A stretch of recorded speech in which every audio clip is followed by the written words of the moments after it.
किसी ज़माने में गैस लैंपों की बहुत ज़्यादा अहमियत थी। आज गैस लैंपों की जगह एलईडी बल्ब ने ले ली है। ताहम लंदन की सड़कों पर लगे गैस लैंपों की अपनी अलग शिनाख्त है। 200 साल बाद आज भी गैस लैंप लंदन की तारीख को अपने अंदर सुमोए हुए हैं। यही वजह कि लंदन के लोग चाहते हैं कि गैस लैंप की जगह इलेक्ट्रिक लैंप न लगाया जाए और बाकी बांदा गैस लैंपों की हिफाजत की जाए। ये खास रिपोर्ट देखिए।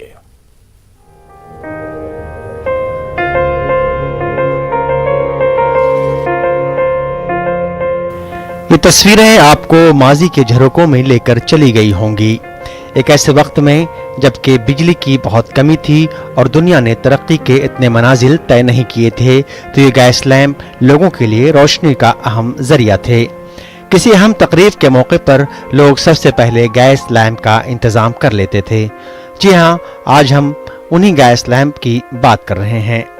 ये नज़ारा है लंदन के वेस्टमिनिस्टर का, जहां 200 बरसों के बाद भी गैस लैंपों ने लंदन की गलियों को रोशन कर रखा है। लेकिन लोगों को रास्ता बताने वाले ये गैस लैंप रफ्ता रफ्ता तारीख का हिस्सा बनते जा रहे हैं।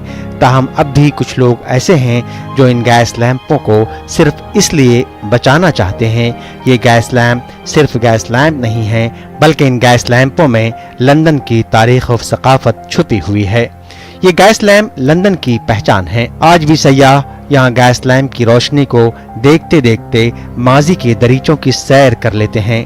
लंदन का शुमार दुनिया के उन अव्वलीन शहरों में होता है जहाँ रोशनी के लिए 1807 में गैस लैंप नस्ब किए गए थे। वेस्टमिनिस्टर सिटी काउंसिल ने जब लंदन के गैस लैंपों को बदलकर उनकी जगह एलईडी बल्ब या लाइट लगाने की कोशिश की, तो मकामी लोगों और दुकानदारों ने इसकी मुखालफत की और कहा कि लंदन के बचे हुए गैस लैंपों का तहफ़्फ़ुज़ इसलिए ज़रूरी है क्योंकि ये सैकड़ों सालों से लंदन की सड़कों को रोशन कर रहे हैं। Gas lamps are very much part of London's DNA. They've been immortalised on television, in film, in books, in literature. And London was one of the first cities in the world to have gas lamps in 1807 in Pall Mall. So they're very much part of what people who come to London look for. They're very much part of our history. They deserve to be saved. I was very surprised when I saw some guys who were working for the council digging a hole right outside my shop. And then they just breezily explained to me that they were just testing to see how easy it was going to be to convert the lamp to electricity. And I said, but it's a gas lamp. And they said, yes. And at this point, alarm bells started ringing. इसमें कोई दो राय नहीं कि 200 साल बाद भी इन gas लैंपों की मरम्मत और देखभाल बहुत मुश्किल काम है और गैस लैंप की हिफाजत के लिए मुहिम चलाने वाले लोगों का कहना है कि किसी भी सूरत में इन गैस लैंपों को बचाने की ज़रूरत है।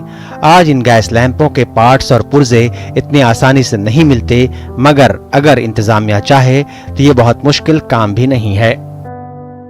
We look after around 1,000 lamps in and around London, and half of them, approximately 500 of them, have mechanical clocks that need winding every 2 weeks that are very reliable, but they do need winding and do need that mechanism wound up every once in a while. So every 14 days or so we'll wind up the 500 of them. Well, I think we've got a very good chance. When we look at all the reasons why the lamps should be saved, and they very much stack up, I think, in favour of protecting the lamps.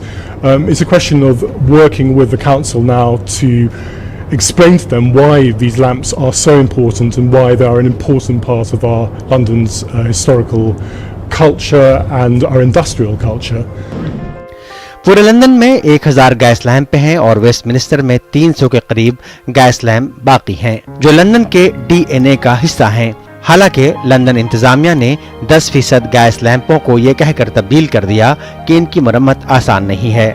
इंतजामिया की जानिब से gas lamp की जगह जदीद electric lamp नस्ब कर दिए गए, मगर मकामी लोग मानते हैं कि गैस लैंप में जो बात है वो जदीद इलेक्ट्रिक लैंप में नहीं है। यही वजह है कि लोग वेस्टमिनिस्टर सिटी काउंसिल को कायल करने में लगे हुए हैं कि वो बाकी मांदा गैस लैंपों को लंदन की सड़कों से न हटाए।